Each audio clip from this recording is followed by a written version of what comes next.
Good afternoon, everyone, and welcome to A Gathering Place brought to you by the Gullah Geechee Chamber of Commerce. And it's been a minute that we've been live. It's been that summer vacation and everything going on, folks, with a lot of programming. And we've been live sporadically, but we are getting back into the groove. And this is a real groove, folks, because we have Dr. Hank Singleton joining us today. Forever in Thy Path. The God of Black Liberation is his most recent publication. Just published. And we wanted to bring him back on to talk about a bunch of stuff about Black liberation, the church and Black liberation, social justice movement. And I even might throw in a little bit of Lion King and a most recent appearance that I had at a Black church and just some thoughts about that. But we will get started with the show. You guys drop your questions and comments in the question and comment section because we want to hear from you. And we're going to get started right after this.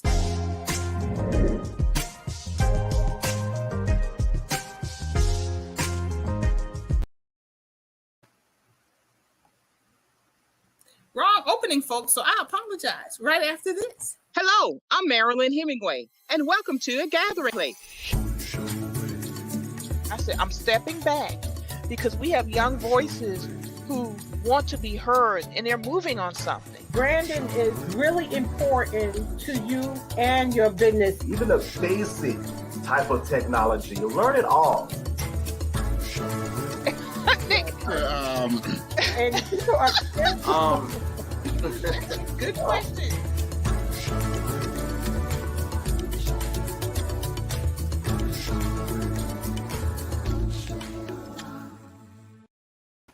Well, we're back, folks, and live TV, live podcast, live something. And I did the wrong opening, so I apologize. But hey, that's what happens with live. Let's just jump right into what we're doing today, because this is going to be a good show. Drop those questions. Hey, Hank, how are you? Well, hello, my prom date. How are you? I'm doing great, thank you. Good to see you again. It's always good to see you. Y'all, Hank and I have known each other since childhood. We've known each other so long, we have forgotten how long we've known each other. Yeah. Or afraid to admit how long. Yeah. Well, yeah, that too. That too. Yeah, our families go way back. So it's always good to get together and have these stimulating talks and just hanging out with family. And we got a lot to talk about. You got a new book out. And give us the title of your new book. My new book, published by Orbis Books out of Marino, New York, that publishes a lot of Black liberation, Latin American liberation, theological manuscripts, is titled Forever in Thy Path, the God of Black Liberation. And of course, as the title suggests, I wanted to take straight aim at how God acts in history to effectuate liberation movements in oppressive contexts, and more particularly in the Black context that should not take a backseat to any other context of oppression anywhere in the world, that no matter how much the white media diminishes the significance of Black struggle, diminishes the significance of Black Lives Matter and every other movement prior to that, civil rights, Black power, the insurrectionist struggle, the civil rights movement, that God is acting in history, and God is acting in history as God did with the Israelites, taking them out of Egypt. And God chooses Israel and doesn't choose Egypt. He chooses Israel for their liberation and for their freedom. And that God also works actively in history in any other oppressive context. Of course, this one included in the Black liberation struggle. That our struggle for freedom is not sociologically engineered. It is, in fact, divinely engineered, just as the Israelite trek out of Egypt was divinely engineered by God. And so just as God was a God of Israelite liberation and biblical revelation, God is a God of liberation in the Black-white encounter in American history. Can you speaking of divinely engineered, can you give us a specific example that would make someone who's not a theologian understand when you say divinely engineered? Yeah, our Our understanding of reality is what I call sociologically engineered, which means that someone taught us, another human being taught us how we should think. Usually our parents, usually our community, even our churches teach us how we should think theologically. When I say something is divinely engineered, I do not mean that it emerges out of the community itself. It emerges out of divine revelation. It emerges out of the will of God as a people have encountered God in history. And as we look at the Black trek throughout history, from the hulls of ships even to the day, we have relied heavily on the on a God that would be with us through that trek, and did not see ourselves as getting out of that reality, particularly slavery, unless we did have the aid of a God that intervened in history. And the psychological reasoning behind that is that you were looking for a power that was more powerful than what became white supremacy itself.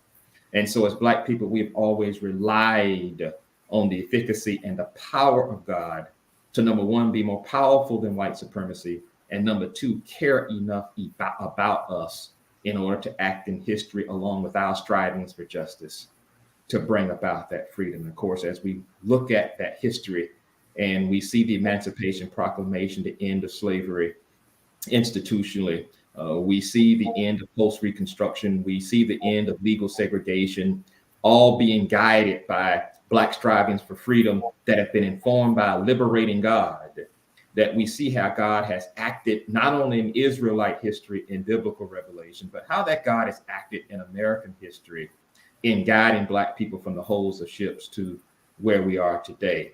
No question about it, the struggle still continues, but the struggle still continues with the confirmation that we're being backed by a power that's bigger than white supremacy, and one that is able to overcome the power of oppressive death and bring about resurrected life to a people, which means that the resurrection of Jesus was not just meant to be a resurrection for individuals after physical death. That is more of a teaching of the white church, that the resurrection of Jesus is also the resurrection of a people, and also the resurrection of all forms of death, not just physical death, but also mental, moral, and spiritual death as well.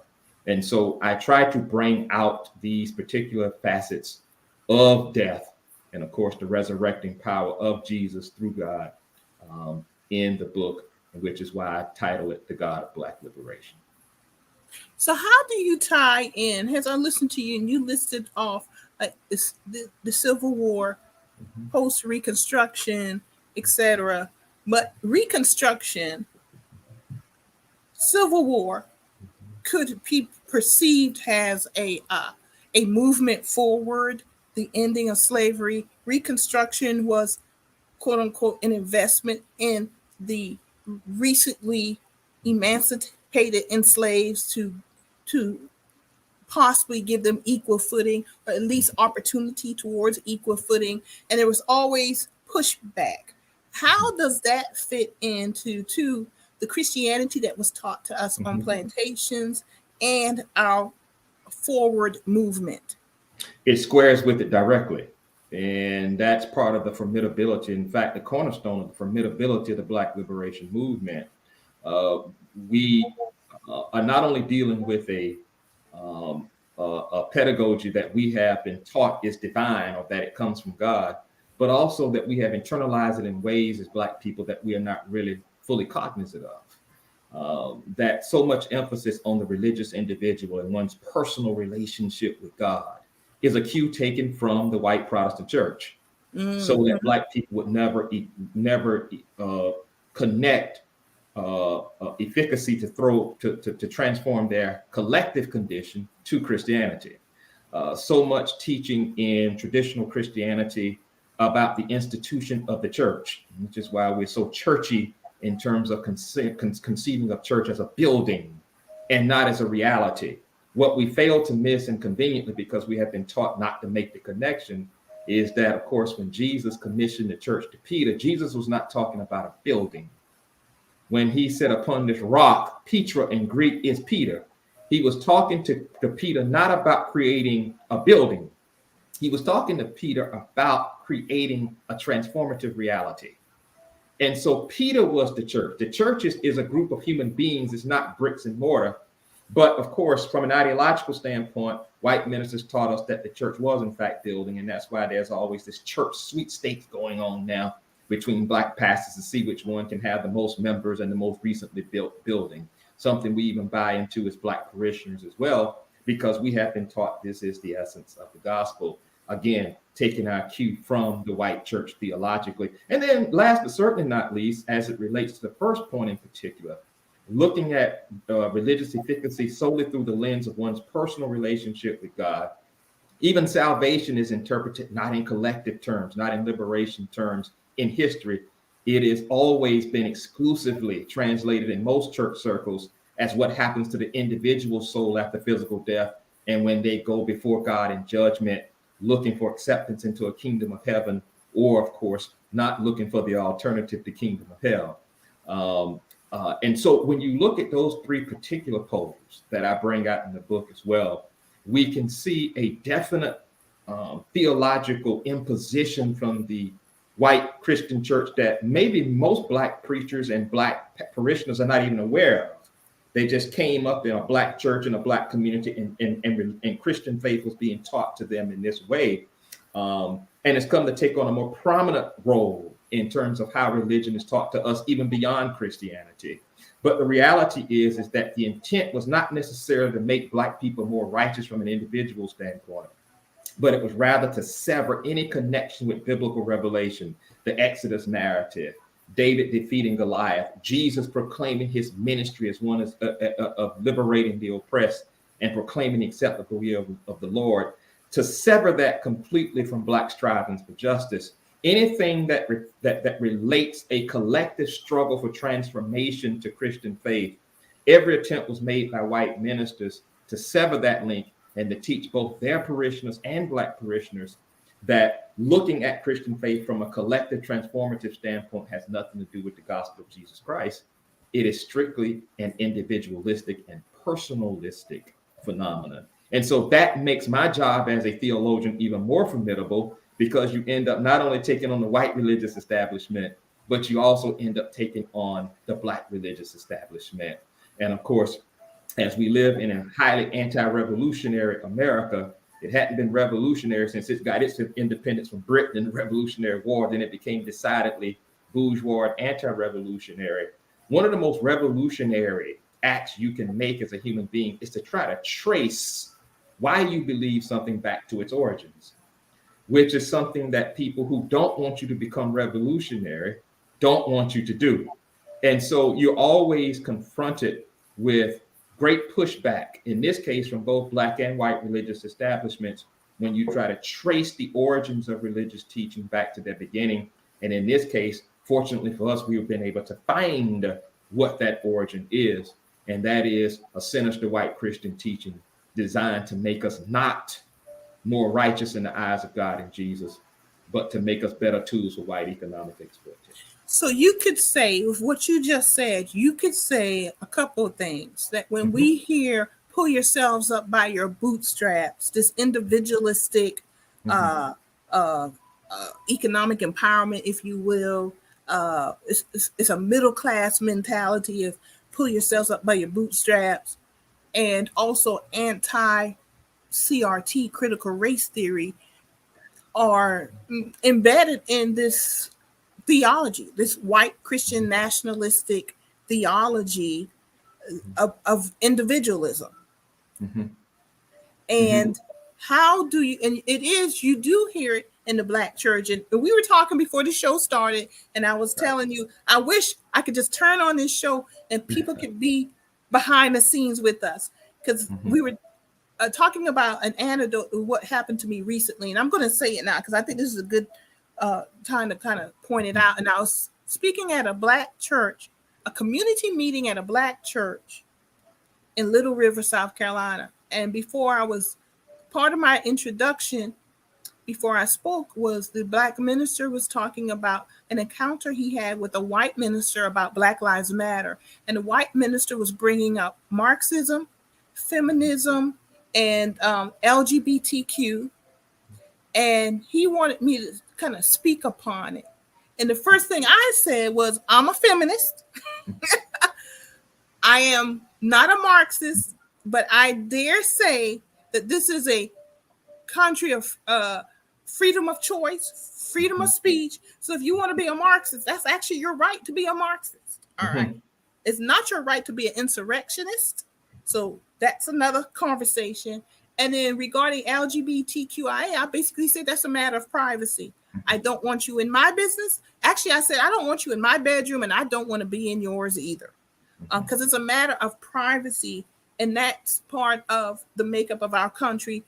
It's not explicitly stated in the Constitution, but privacy, a lot of our amendments is based on privacy, and your free will and your choice. Yet America, because of this religion and church that we've been taught through a plantation system, a plantation mentality, actually contradicts itself. But Jesus did not contradict himself. No. Jesus, as you say, was not in the four walls. Jesus turned over the tables. Jesus was out with the people. Jesus was feeding the people. So what I find now is the contradiction of the church, and in particular the Black church. I went further to say that the Black church is actually not conservative. I think subliminal messages from this white nationalistic Christianity that has been a part of the fabric of our country since day one has subliminally taught us to say, oh, Black people are conservative. But what does that mean? Because at this point, the Republican Party is it's not even operating as a party. So what does it mean being conservative? Does that mean that you don't love your LGBTQIA brothers and sisters? Does this mean that you have these prejudices and bias that you embrace them? Or are we progressive in the sense that the Black community has held this country responsible for what it has put on paper? Life, liberty, and the pursuit of happiness, that all men are created equal. That's progressive. That speaks of a collective progression. Absolutely. And I love the fact that you talk collectively, but I think subliminally, we have bought into this individualistic theory and not realizing it. And it's a little bit of intellectual laziness to say that the Black community is conservative, because if we were conservative, we would not have had the civil rights movement. We would have not done what we could in Reconstruction. As a matter of fact, I dare say we would not even have the public school system, because during Reconstruction, it was mostly majority Black controlled legislators, House and Senate, that created public school education. So how does this tie into now, this movement? Where do you see this, your book that you've recently written, play a part in this? Where does it take us to moving forward? Well, everything you said was absolutely on point. No question about it. What that white minister in 2022, where you spoke, revealed to you is that we're still dealing with the issue today. That in light of our progression theological, there's still those of the white religious establishment, white Christian establishment, who are still trying to pound what they consider to be an orthodox reality, impose an orthodox reality on everybody else. An orthodoxy that emerges out of being white, being male, being Protestant, being heterosexual. And if you don't fall under one of those four categories, then there's something else that needs to be done in order for you to get closer to God. And this was the theology emerging on the plantation. The theology emerging on the plantation was that since out of Christian stewardship, whites have been demanded by God to enslave Blacks to expose them to civilization, then white people are the superior race of people on earth. Therefore, Jesus must be white and God must be white. And so it gives white ministers then and now the unquestioned right to teach people of color and women in matters divine, because they're simply inferior. And so my book addresses that and maintains that, no, we were not created, that when white people made the decision to enslave Black people, it deviated from God's plan, who created us all in God's image, which ironically is where the language of our Constitution comes from. that one nation under God, indivisible, liberty and justice for all, comes from the biblical notion that God created all of us in God's image, not just white people in God's image, but all of us, and that it was an act of freedom.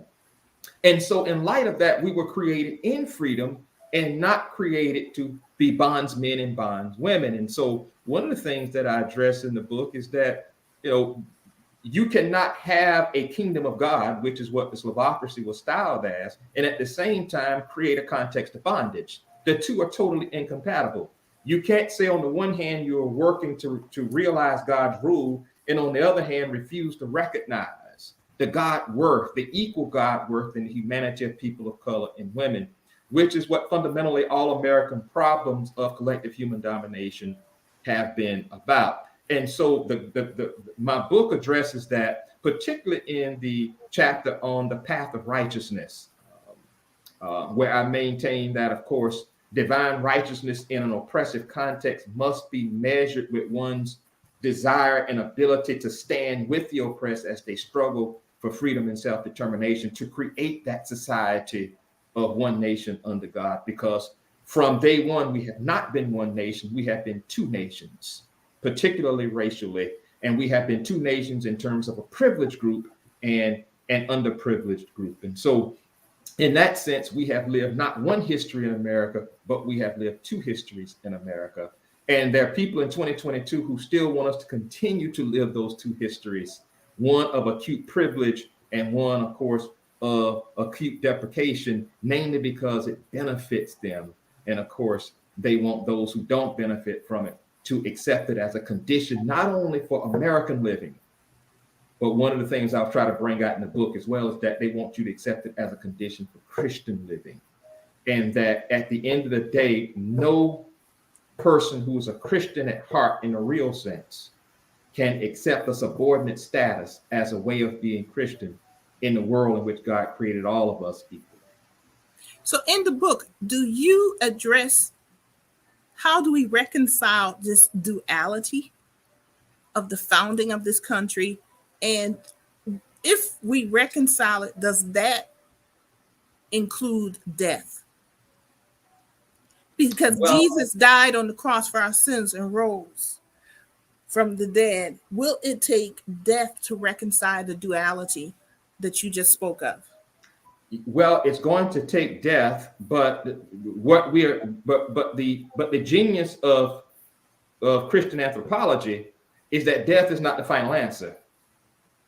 And so, yes, what the Christ event showed us was that in a world where the brokers of power and those who are committed to the will to power don't mind killing human flesh in order to perpetuate their privileged existence, death is inescapably a part of it. We've seen that with numerous slaves being killed. We saw that with the insurrectionists being killed. We saw that with our leaders. We've seen that with our leaders being assassinated. We've seen it with people who weren't leaders, who were participating in demonstrations. Jimmy Lee Jackson being shot at point blank range in Selma. We see people being gunned down by not only white civilians, but of course, as we deal with today, even so-called white progenitors of the law, the rule of law, as they call it. And so death has become and is an inescapable part. The genius of Christian anthropology for me is that death is not the final answer, because despite the traumatic deaths that have occurred and that we have witnessed, recorded in our DNA even today, whether it's Jimmy Lee Jackson, whether it's Martin Luther King, whether it's Malcolm X, whether it's Emmett Till, whether it's any of them, the reality is that it still has not softened or lessened our desire for freedom. And I maintain in the book that non-lessened desire for freedom from the contemporary generation of Black people, even watching George Floyd publicly executed on television a couple of years ago, has not caused our fervor for liberation to wane. And the reason why it hasn't caused our liberation for fervor to wane is because we are not the originators of that fervor. That fervor comes from another source that instills in us constantly through the whole notion that, lo, I'll be with you always to the end of time, that it comes from a superior or supreme power that always has been with us and guiding us and maintaining that, yes, this has happened. This person has gotten killed. This person has gotten executed. I know you're down now, but your liberational fervor has never been diminished. We call it the spirit in religion, that you can kill the flesh, but you can never kill the spirit.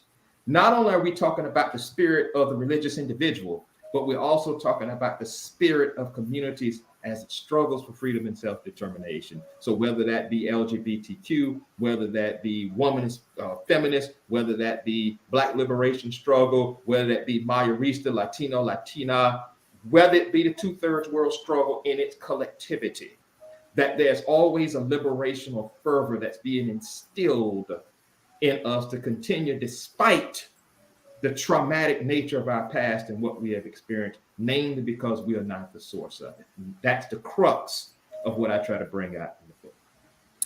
I'm going to bring what you just said, which was beautifully said and stated. I'm going to bring it to pop culture.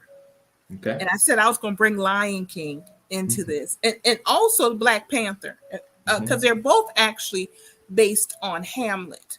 And before Hamlet, African folklore. So let's get that straight too. All right. But I just saw on TikTok this morning. So TikTok must have, the algorithm brought me, they must have known we were going to talk about this afternoon. But there was a gentleman speaking on Lion King and how Lion King was about spiritual colonization. The collective colonization, spiritual. He didn't say the individual. It was a spiritual colonization, but Scar, the character Scar, was the main character when you look at spiritual colonization, and he got into how Scar was reacting from fear and everything that he did because of childhood trauma, et cetera, et cetera. But it manifested it physically in the scar on Scar's face, his coloring, etc. And as the gentleman was speaking, I was thinking in terms of racism, feminism, LGBT, of oppressed people, colonized people. And Scar, his thing was Scar was reaching out not from love, a place of love, but from a place of fear. And because Scar did not love himself, and he was projecting on the individuals, his Mustafa, his brother, he hated Mustafa because he hated himself. And as this guy was speaking, I'm thinking, okay, here's a white person attacking Black people because the white person did. I cannot find love in myself. I can't love you. And life has taught me one thing, and if people hang around me long enough, they will hear me say, if I don't give myself grace, I can't give you grace. Right. If I don't love me, I can't love you. And we're not talking romantic love. We're talking love, just love. So if you take this to a place of colonization, when you go into spaces where you don't love yourself and you cross waters and go someplace and you commit genocide, you're not coming from a place because you don't love yourself. Right. It's this. So do you truly know the love of God? That if you don't love yourself and then you project it on others and you are actually murdering others, you're murdering yourself. With that being said, and the Christianity that was taught us here in America, and what you just said, what keeps us going back to the well that feeds the fervor that we have for liberation? And I think that's what you just said. Yeah. Well, let me put it in the context in which you put it. Yes. The struggle for freedom and self-determination always has a self-critical function in it that allows us to continually reinvent ourselves and catapult our thinking to the next level that's needed in order to strategize to move us in our generation. going along the notion that what, in this case, Black people did in previous generations may have worked in, but doesn't necessarily work now. Scar's spiritual struggle in The Lion King is a prime example of one of the most virulent manifestations. As an educator, I've always maintained that the slave master denying us the ability to read and write was the worst sin. But others have countered, and rightfully so, I agree with them. They have countered and said, no, Dr. Singleton, the worst thing in the manifestation of white oppression on Black people is teaching Black people to not love themselves. And even as we have this conversation today, there are Black people who are not able to understand why Black people malign each other and kill each other even in unprecedented numbers, particularly as we got more access to weapons of mass destruction, and particularly as we live generations of unfulfillment of this so-called American dream to effectively mainstream us into the fullness of American life. And this has been particularly the case with young Black men, but with young Black women as well in every generation, that the teaching that our Black skin was somehow demonic and a manifestation of the devil, the manifestation of Satan, and that our texture of our hair and our broad nose is that thick lip that deviated from typical European aesthetic features are somehow a manifestation of a curse, and that white aesthetic features are a manifestation of the angel or of that which is divine, have always created a dilemma for Black people relative to self-image. And I think, taking your example from Scar and The Lion King, that you're right, that grace is freely given by God, but that grace has to be received. And in order for that grace to be received, you have to love yourself. And so part of the struggle of theology of grace, wherein grace is freely given by God to affirm one's humanity and to make one a not only willing but a capable vessel in the liberation struggle, is predicated upon self-love. And so for insurrectionists, you're fighting two struggles. You're fighting a struggle against white power brokers, but you're also fighting a struggle for a better aesthetic presentation and image of your own people. And it hadn't been lost on our entertainers as well. James Brown comes along and says, "Say it loud, I'm Black and I'm proud." Because he understood that in order for Black people to be truly free, they had to love themselves. And I also deal with that in the introduction of the book as well, as it relates to Black self-image and the capacity to love. Because if the capacity of love is somehow truncated, and is in Black people, by centuries of telling them that they're less than God or that they're ungodly and they're not worthy of God's love, then that also becomes an integral part of the new pedagogy, of the new way of being Black, of the transformative way of being Black, that enables us to love our Black bodies, our Black selves. And that will go a long way in minimizing a lot of the intracommunal violence that we see in our community. I wrote down 4 questions. Because I said, make sure we got these questions. And we did. I did not ask those questions directly, but we did get them answered, I believe. Let me, what do we want the reader to take from the book? What was your thinking going into the book? Why do you need it at this time? And how does it, I was scribble. Mm-hmm. How does it differ from previous works? I don't think let's get to that one. I wanted to make sure, I think in our conversation, we answered the questions. Yes, but this one, to some degree. To some degree. So I'm going to be really direct with this one, though. Mm-hmm. How does this book differ from your other books? And how does it move the conversation forward? Well, going back to your white minister's erroneous prognostications, that talking about God within the context of collective human struggle is not a pseudo form of Marxism. Okay. Marx was more of a prophet than any white minister to me, because, of course, Marx maintained that it's not that I don't believe in God, but everywhere I see the word God being mentioned the most, I also see a context of human oppression of one group over another and using the name of God to justify that domination. And in that sense, Marx was more of a prophet than just about any white racist minister. This book is, with that as my backdrop, this book is different in that I wanted to convey to the reader that they are not alone in their struggle for Black self-determination and freedom. It is not a novel statement, but sometimes when we see the resurgence of white supremacy, we see the emergence of a Donald Trump, who inspired a whole generation of white racist extremists with Oath Keepers and QAnon and a generation of white extremists who, coming off an era of two-term Black president, were feeling like they had to push back to establish their dominance. That's, you mentioned, RRT, racial replacement theory.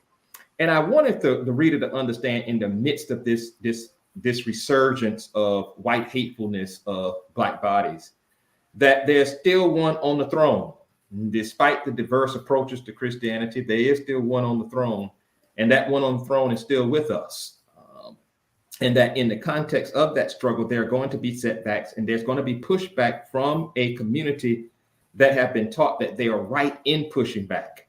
And so I wanted to let the reader know that our resurgence as a people in the struggle for our freedom and self-determination is not sociologically engineered, but that there's one behind the scenes that's behind us and with us, in, with, among, and through us, that is also participating as that God did in biblical revelation, and as we saw in Jesus' commitment to his ministry. And so in that sense, I wanted to not only make sure I included in this statement that for us as Black people, we do not have to take a back seat to anyone when it comes to our theology, particularly as it relates to a God that has been with us from the holes of ship to today, no matter how much it is made fun of or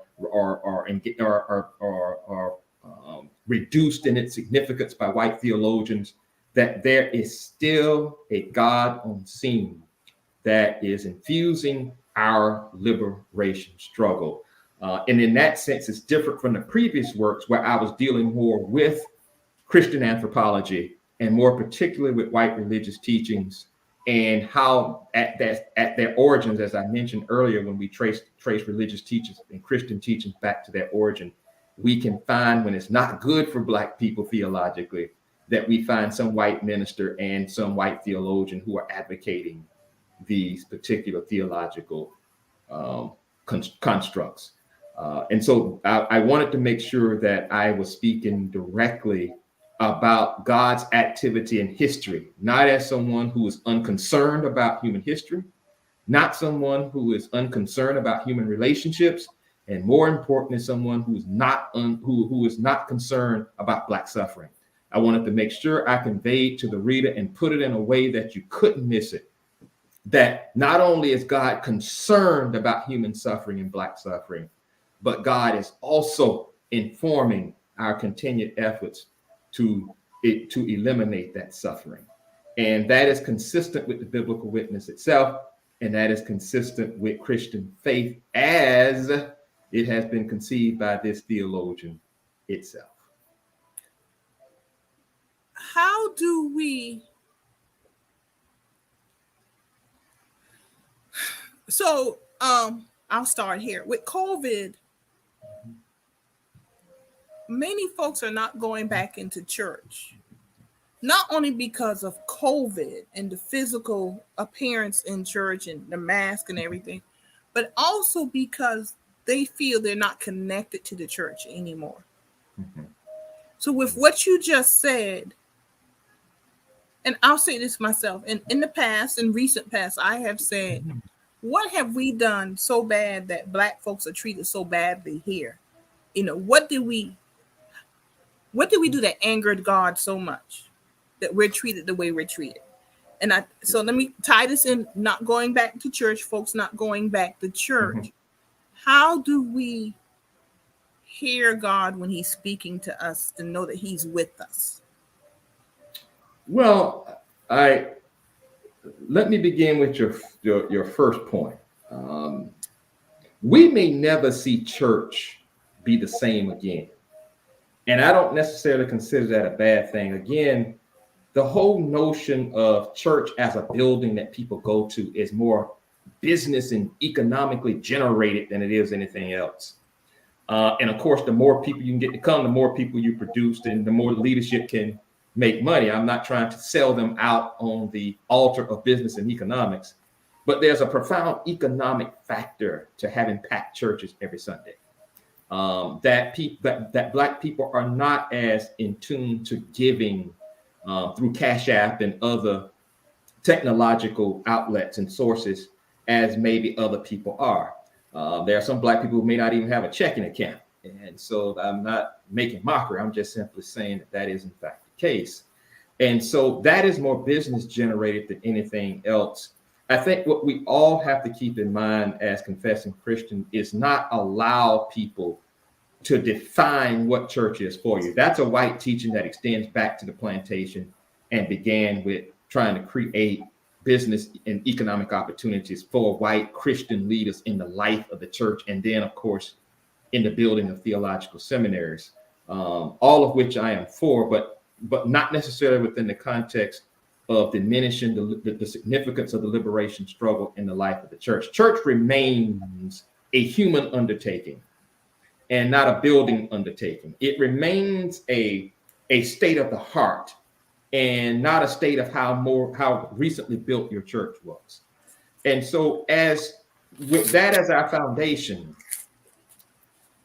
I think my job as a theologian is to make sure that the impulse by which we hear God is not necessarily a call for us to be what we were.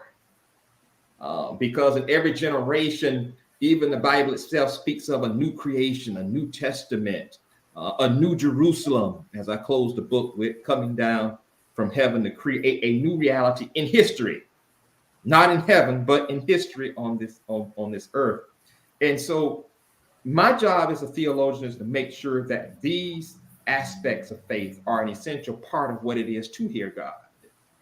That to hear God in a transformative way is to hear God within the context of a church that is universal in its commitment to liberation, not necessarily universal in it having a physical address. And so as we create a new way of being Christian, I by no means want to see people stop going to a building that we call church.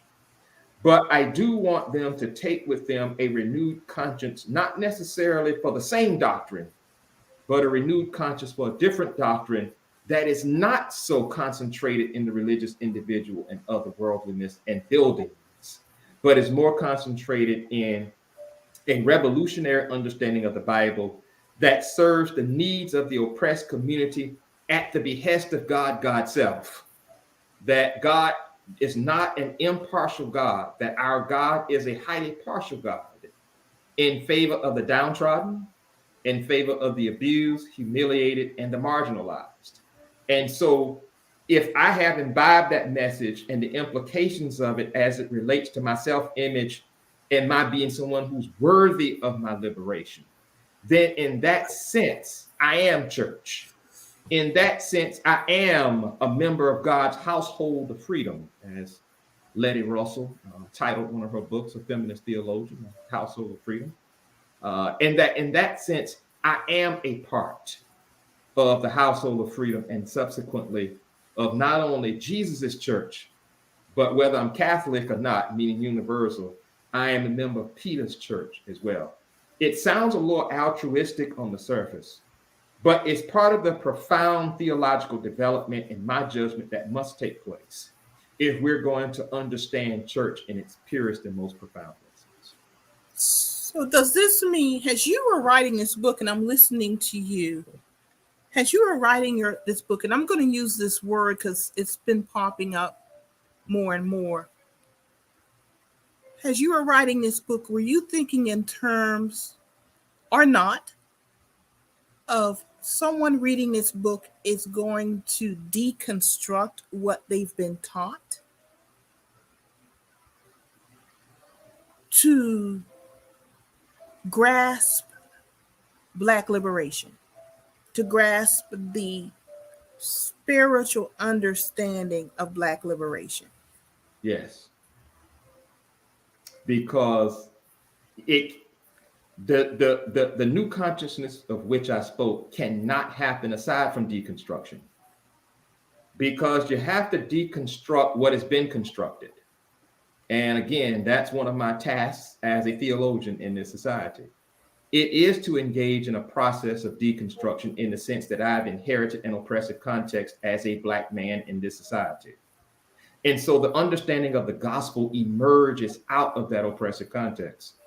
And since I have inherited and know that I have inherited a Christian theology that sought never to get Black people to connect their pursuit for freedom with Christian faith, that my job as a theologian is to deconstruct that notion and to maintain the opposite, that your strivings for freedom are not just social, economic, and political in nature, but they are profoundly theological, religious, and spiritual in nature. That we are talking about a spiritual struggle here, a sacred struggle, if you would, that is just as sacred as baptism, that is just as sacred as prayer at the altar, that is just as sacred as singing on the choir, that is just as sacred as preaching a sermon to a congregation every Sunday. That gathering in the brush harbors in slavery, not only to worship, but to plot insurrection, was a sacred moment for Denmark Vesey, Nat Turner, Gabriel Prosser to plot their insurrections, even though they failed in their particularity, was a sacred moment because it led to the sacredness of the liberation struggle itself. And for a nation to see even more so, even in their deaths, in a redemptive way, that slavery was more and more something that we needed to look upon societally and nationally as an immoral institution, and therefore an ungodly and unchristian institution. And so it cannot happen except through deconstruction, unfortunately. With deconstruction, I think it's not necessarily a bad thing, but it is about, you have to deconstruct, you have to remove what was taught. That bubble that you're in, the not armor, but it is an armor because it's holding. People forget we're taught, put on the armor of God. We're putting things away from us. What we don't talk about when you put armor on is you're holding things in also. So to deconstruct, you have to remove those shields that hold you back. Well, it's an inauthentic armor, Marilyn. It is not a divinely rooted armor. It is an ideologically distorted armor. It is an armor that is designed to shield you from people like me who do talk deconstruction. And it is designed for confessing Christians to see me through white Christian teaching as demonic, as satanic, as someone who's trying to take you off of the straight and the narrow path. And so even when we talk about cherished Christian expressions like the armor of God, even they have to be deconstructed because they've been constructed with the armor of white superiority. And so when Black people think that they're coming out, when they come out against someone who's trying to deconstruct, they don't understand that they're coming out against the antithesis of what it is they think they're confessing. So that makes my job even more difficult. We have to keep in mind that Jesus was crucified not just simply because he was the Son of God. Jesus was crucified because he was a threat to the religious, social, economic, and political establishment of his time. And Jesus didn't stay away from that deconstructing process. Jesus challenged them publicly and publicly humiliated them, which even upped the ante for them to want to rid him from the society. It was actually, in all of our talk about sacredness and revelation and purity, it was really a political and social move designed to get rid of someone who dare challenge them on not only their social, economic, and political outlay, but also on the way they thought religiously. The religious leaders in first century Palestine, that Jesus always tripped up. Good Samaritan is a prime example. He chose the Samaritans, a despised people, didn't choose the priest and didn't choose the Levite, which was the established religious leadership of that time. He was making a statement of deconstructing that the way you have been doing it must now come to an end.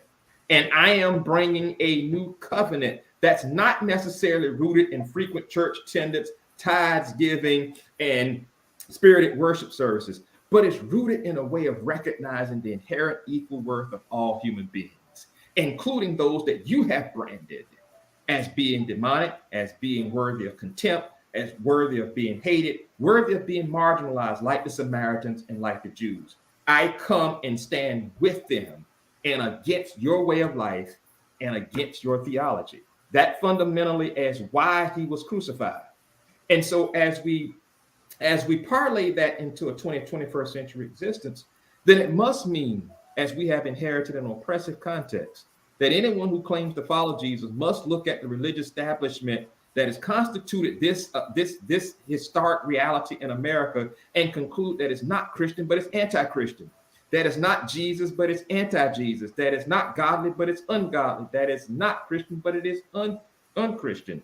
The problem is that in all four of those categories, we have been actually taught that they are godly, authentic, Christian, which then creates the animus against anyone like me or Jesus, not comparing myself to Jesus, but anyone, whether it be Martin Luther King Jr., whether it be Malcolm X, whether it be Fannie Lou Hamer, whether it be Stokely Carmichael, whether it be Harriet Tubman, whether it be Frederick Douglass, all of them maintain that we were dealing with a God that stands with the oppressed in a context of bondage and oppression, and that any theology, Christian or otherwise, that claims that we can talk about God in the same breath as legitimating an oppressive context has no right to exist theologically in a free society. That's what our foreparents have said, and that's what I'm saying today. And so deconstruction then becomes inescapable in the process of creating a God-like and a Jesus-like theological world. So if I want to purchase your book, because you said a word, and I'm sitting there and I'm hearing all of it, and as you speak in my mind, all these examples are going through my mind in present day time of what you just said. It's not just biblical in the sense like it's a history book and this is a long time ago. This is happening right now. It's happening right now. And if it's happening right now, what can we do? Because we got like 7 minutes left. So 5 minutes. What can we do as individuals to be part of this Black liberation? First of all, we have to be willing to go through a process where deconstruction is upon us, which is why my role as a book writer is so important. One of the best ways in this society to deconstruct is to write a book. And so in that sense, we must be a more well-read community, and we must be a community that commits itself, not just to a God-inspired liberation movement, but also see divine reality in the Black Lives Matter movement, to see it in the feminist movement, to see it in the womanist movement, to see it in the Black liberation movement. These movements are not alien to divine reality. They're not alien to the will of God. They are expressions of the will of God in an oppressive context. And so we must take traditional teaching and stand it on its head. The second thing that we must do is that we must not discard the need for mass mobilization. The need for mass mobilization is still very much needed in our day and time to continually expose racial bias in American life, whether it be police brutality, whether it be voting rights. Water is still contaminated in Flint, Michigan, still today, when it wouldn't have been contaminated for 3 days, if that, in a white community. That we still see this disparity of justice in American life, particularly as it relates to jobs and as it relates to education as well. We must continually be vigilant in seeing our struggles to change those realities as not being separated from the salvation liberation process, but as an integral part of the salvation liberation process. And of course, what we must ultimately do is that we must abandon notions that we're dealing primarily with a personal phenomenon. That's one of the Achilles heels of Christian faith that distorts it the most. The question we should be asking ourselves is not how I can get to heaven after I die. But the question we should be asking ourselves is, how can I sacrifice the one life I have so I can catapult humanity to a new state of freedom and consciousness? That's what Jesus did. And that's why God became Jesus. That the Christ event was not a paradigm, was not an event. It was not designed for us to look at that and say, well, Jesus did that 2,000 years ago. I'm glad I ain't got to do it today. Salvation is mine. No, that's a white way of looking at it. That's a divested way of looking at it. The more accurate way of looking at it is saying that just as there was a cross for Jesus, there's a cross for me and there's a cross for you. In fact, there's an old hymn of the church, speaking of the church that we sing. And so we must realize ultimately that to be a confessing Christian and a follower of Jesus, that the Christ event was not an event, but it was a paradigm. And that a cross awaits us as it awaits Jesus. But that's the good news, because as the cross awaits us, Christian anthropology teaches us that death is not the final answer. And so as our fleshy bodies, we're going to leave this earth one day anyway. The question is, how did we leave, and what type of legacy did we leave behind in terms of informing more of a liberating spirit in the time in which God gave us, as we saw with Jesus. And so if we don't begin to, if we begin to look at Christian faith within the context of those matrices, then it could very well lead to a more revolutionary presence in American and global life that will effectuate substantive change. So this becomes then a choice of free will and action oriented. And action oriented, going back to my life. What have I done in my life for my community, for the collective? And that's action. Action takes a decision. You have to make a decision of a spiritual revolution. And that's free will. Okay. You must free yourself to choose liberation.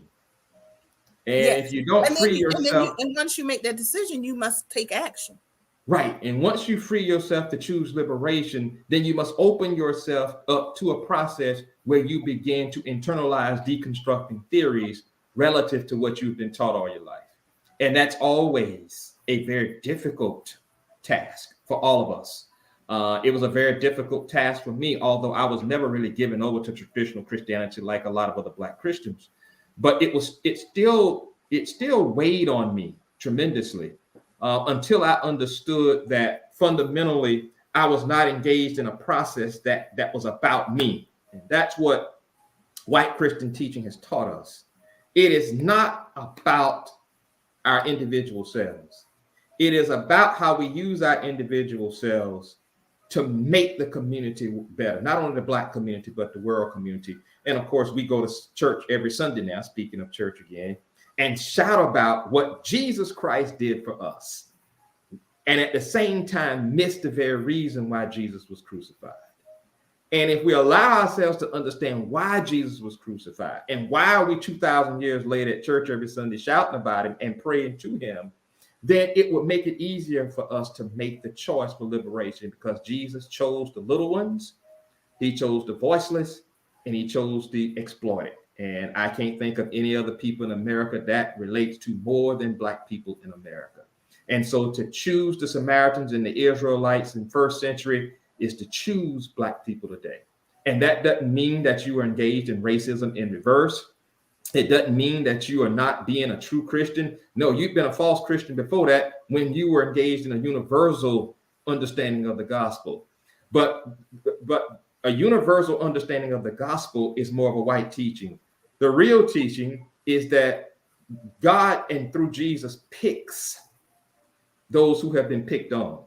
As we say, as I've heard some preachers say, to disturb the comfortable and to comfort the disturbed. And so in that sense, once you make the decision for liberation, that you understand that this is not really about you or about all people. It is about making whole the condition of a particular people, people who are voiceless and people who are exploited. I must say that what you just said, I see and hear and live it in my personal journey, that I would not be sitting here today if I had not started that journey for myself to not knowing, I hear the term deconstruct now, but I've been uncomfortable in the church for a long time because I was questioning my faith because what I was hearing in the church was not feeding what was fighting to come out of me. Yes. And I think we're all going to be on that journey until we close our eyes for the final time. But in that journey, I think we experience many transformations. It's not just one transformation. It's going to be many transformations. Right. Until we close our eyes for the physical time. But for that final spiritual transformation, that's where life eternal. Yes. But in the transformation that I am experiencing, I see your words. So, yeah, I confess I haven't read the book yet. That's why I got the questions. Shame on you. Yeah, shame on. But if we don't have any other reason to read this book now, and all of Dr. Singleton's books, because this is an arc, and you hear it in the words of Martin Luther King when he said the arc is long, it bends to justice. But you also hear it in John Lewis, because so many times we stop, just like we only see one portion of why Jesus died on the cross for our sins. We also, with John Lewis, we talk about John Lewis's, good trouble. Most people don't repeat what's even probably more important is necessary trouble. Yes. Necessary trouble is the transformation. You're compelled. Necessary trouble means you're compelled to create good trouble. Exactly. And that's a spiritual evolution. That's a spiritual revolution to get from good trouble to necessary trouble, because you're compelled spiritually to create this trouble. And it's trouble not because you're protesting. We forget that too. Right. It's trouble because you're changing systems. You're throwing over the table in the temple with the necessary trouble. And necessary trouble is the trouble that goes for generations. That's why we still talk about Martin Luther King more than 50 years after his assassination. That's why we will continue talking about John Lewis 50, 100 years after his death. But we got to understand, we got to finish the quote. Good trouble, necessary trouble, because it is talking about the spiritual transformation. Right. And that's why deconstruction, again, is very important, because getting into good trouble is not just a social or political statement. It is also a profound theological statement. Jesus got into good trouble, and that's why he was crucified. Martin Luther King got into good trouble, and that's why he was assassinated. But funny you should mention your struggle growing up in the church and not seeing a liberating hermeneutic come through as clearly in the liturgy and the preaching church. I too struggled with that growing up, and my father was a social activist and an NAACP president as well as a pastor.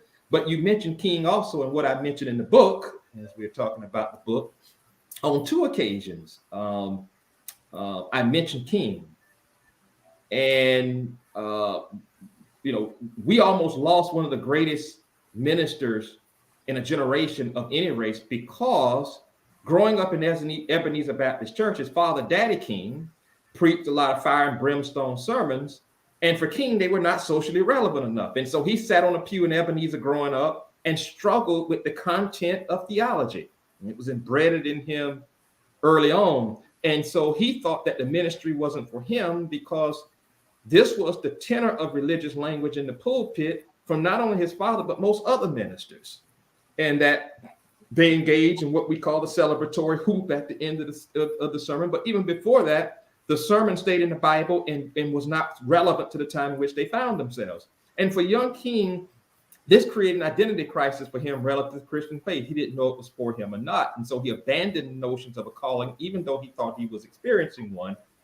And he kind of put it in the back of his mind until he went to Morehouse College and met Benjamin Mays, who I started the book with, and his book, The Negro's God, which was the first real intellectual study on Black people's appropriation of God. I talk about The Negro's God by Benjamin Mays in the introduction of the book.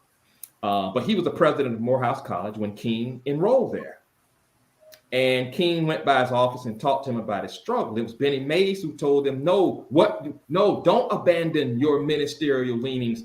We need more ministers like you. You are on the right track. And it was because of that talk with Benjamin Mays that Dr. King did become a minister. And of course, the rest is history as he went on to Crows and Boston University and then to the Civil Rights Movement. But we almost missed out on one of the greatest ministers in not only Black history, but world history because of that, that teaching in Black churches that doesn't necessarily lend itself to social relevance.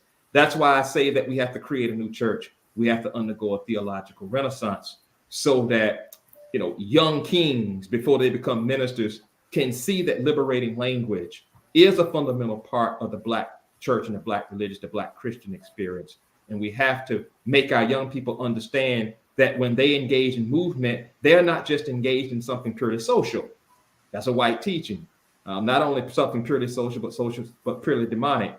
But no, the opposite of that. They're engaged not only in social struggle, but they're engaged in a profound salvation struggle for the salvation of humanity and the liberation of their people. I think those are the words that we need to end this conversation with. We actually went over a little bit, 7 minutes over our time, but it was good. It really was. And I want to remind everyone that you can purchase Forever in Thy Path, The God of Black Liberation by Dr. Hank Singleton at orbisbooks.com. Please go there now and order that book. I'm gonna get your book. You can also get it at Amazon.com as well. Yeah. I posted those Amazon.com, Barnes and Noble. I did a little Google on you, so it's okay. There. And if Barnes and Noble doesn't have it, they can order it for you. I always like that because they take care of the shipping for you. So yeah.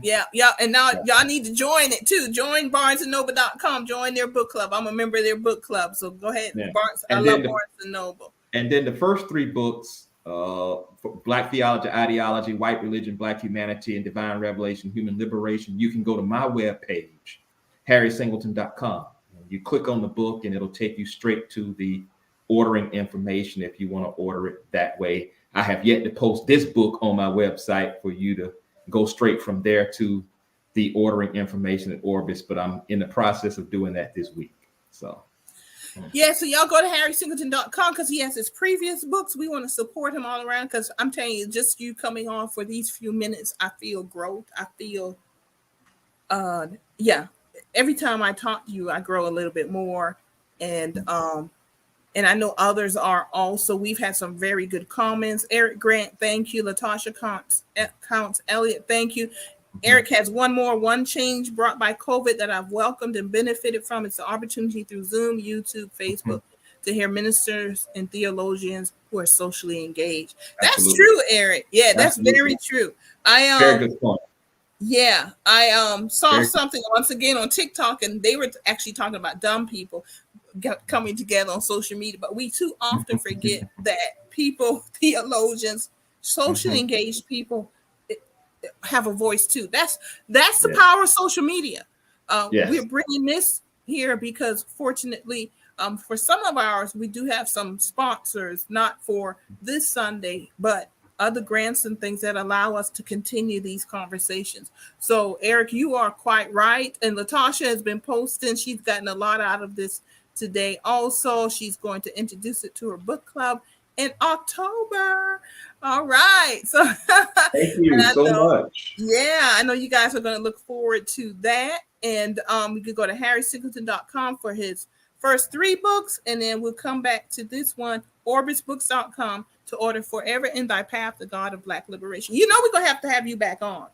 Oh, it would be my pleasure. I wouldn't have it any other way. When you're ready to come back on, maybe we'll have you back on around October to talk further now that the book is out and everything, and you can update us and give us some more thoughts and everything. But I'm telling you, every time you come on, I'm pushed. I'm pushed to my head. I can feel it even in my head. And I'm having more and more of these type of conversations. Just had one today, ran into some folks at dinner, and we talked about deconstruction, in particular the Black church. The Black church, the deconstruction that needs to happen. And I'm saying this, you know, I'm speaking for Maryland, that the Black church is going to have to wake up to that deconstruction, or the Black church will not survive. And that's a whole nother conversation. Yeah. And I want to thank you too, because there are not a lot of liberating spaces out there with which to have this conversation, particularly for a theologian. And so I want to thank you for the invite, and thank you for opening up your format to this discussion. We need more Black journalists, and we need more Black formats like this, where we can have this kind of candid conversation about the future of the Black Christian experience and the future of Black people in America and the world. And so I thank you for offering this format, and continue the good work with Gullah Geechee. Thank you. You're welcome very much. And that's a good time to end it, isn't it? All right, everybody, go ahead and order his book. Dr. Hank Singleton, thank you for joining us today. Looking forward to you coming back. And yes, I'm going to go buy that book because I've got to read that now. I'm ready for it. Looking forward to talking with you guys. We'll see you later. Thank you very much. Bye-bye. All right. So that was Reverend Dr. Hank Singleton joining us today. And y'all, that was a deep conversation today. And as before the show started, we talked a little bit, and I was like, man, I wish I could just turn it on right now and people can hear, because we're catching up. But we're also doing kind of like those behind scenes conversations, and it leads right into these conversations that we've enjoyed with you for this past hour. Thank you for joining us today. Our next show is this Wednesday, and then join us for a gathering place at 4:00. And then I'm still working on my guest, so I'm not going to introduce that. But this third Sunday coming up, next Sunday, politics talk. So we're going to go from the theology, the Black liberation, to politics. And yes, folks, it does inform our politics and why we need to vote, especially young folks. You're not voting just for one thing that you're going to get. Literally, you're voting for revolution. We're voting for revolution. So thank you for joining us today. Thank you, everyone. And let me see what I have here. Thank you, Latasha. It was an amazing show, wasn't it? Really appreciate you coming on. And I want to remind everybody to please go to YouTube and subscribe to our channel, Gullah Geechee Chamber of Commerce. Subscribe so we can build up our numbers, and then go to our Facebook pages and our Twitter and like us and follow us on Facebook, Twitter, and YouTube and Instagram. Gullah Geechee Chamber of Commerce, we're over that. And LinkedIn also. So we're trying to hit all of those social media accounts. And TikTok is coming soon. We want to be out there and sharing the good news, the good trouble, the necessary trouble. Thank you, everybody, for joining us tonight. You have enjoyed the rest of your weekend, and we'll see you later. Good night.